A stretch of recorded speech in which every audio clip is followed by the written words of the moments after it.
Welcome back to From Fear to Fun, the podcast where we explore how to transform medical encounters with children from moments of fear into opportunities for fun, with connection, confidence, and cooperation. I'm so glad that you are here. In pediatric care, we meet humans at every developmental stage, from neonates to adolescents, and each stage comes with its own emotional logic. Today, we explore how these stages shape behavior, communication, and cooperation in the consultation room, and why tuning into a child's emotional age is often more important than their chronological ones.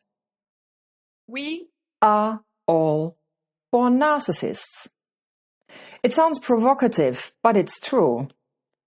Neonates must believe they are the center of the universe. Their survival depends on it. They cannot wait, negotiate, or postpone needs. There's only now. When a newborn cries from hunger, their inner world says, "The world is hungry. Why don't we eat?" This is not selfishness. It's biology.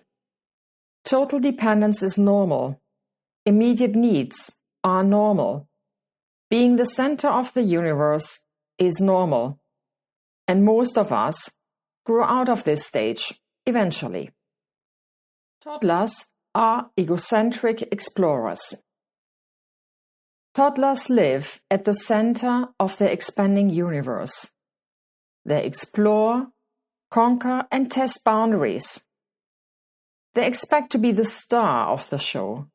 They have no sense of danger, no concept of time, and no understanding of later. This is the age of now or never.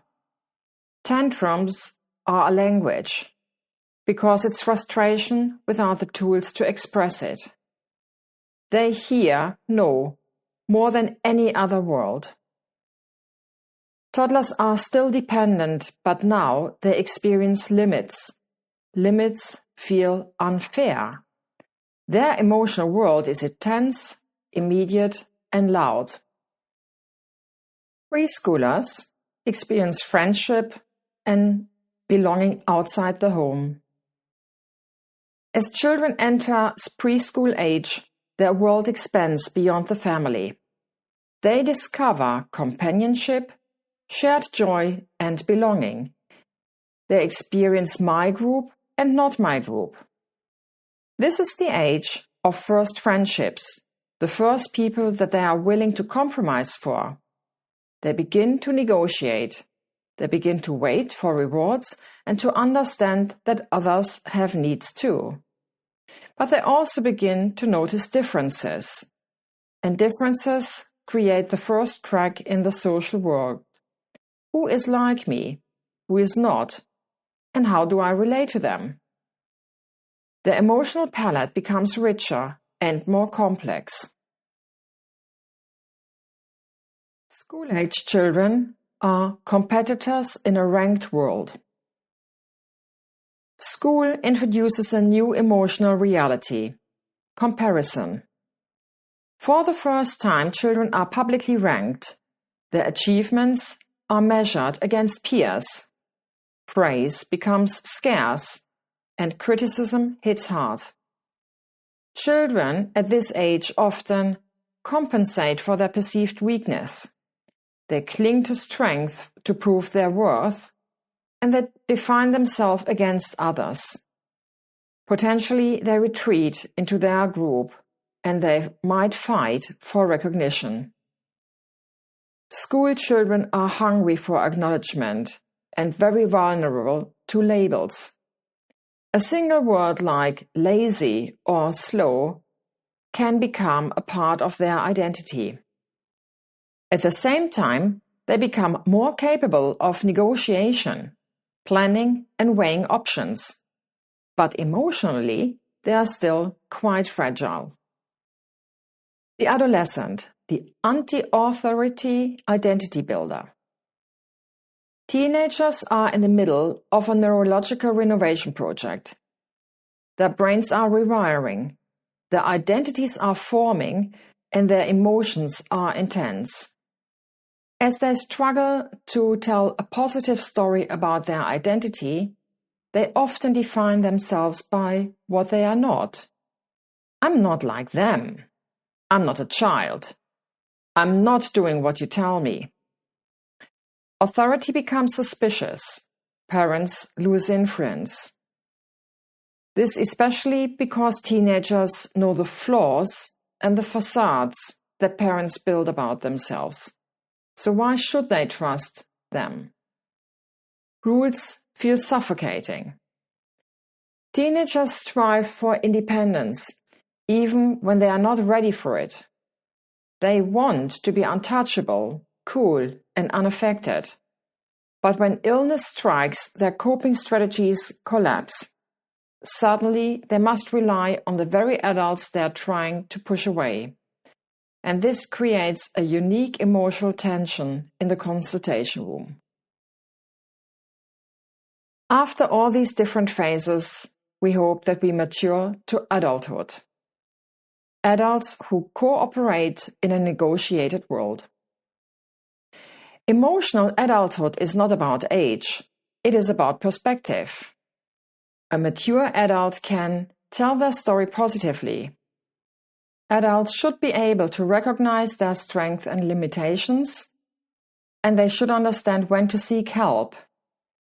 A mature adult is able to negotiate and to collaborate, to contribute and to receive support. Adults move from independence to interdependence. They understand that life is a series of agreements, compromises, and shared efforts. This is the emotional stage where cooperation becomes natural. But here's a twist.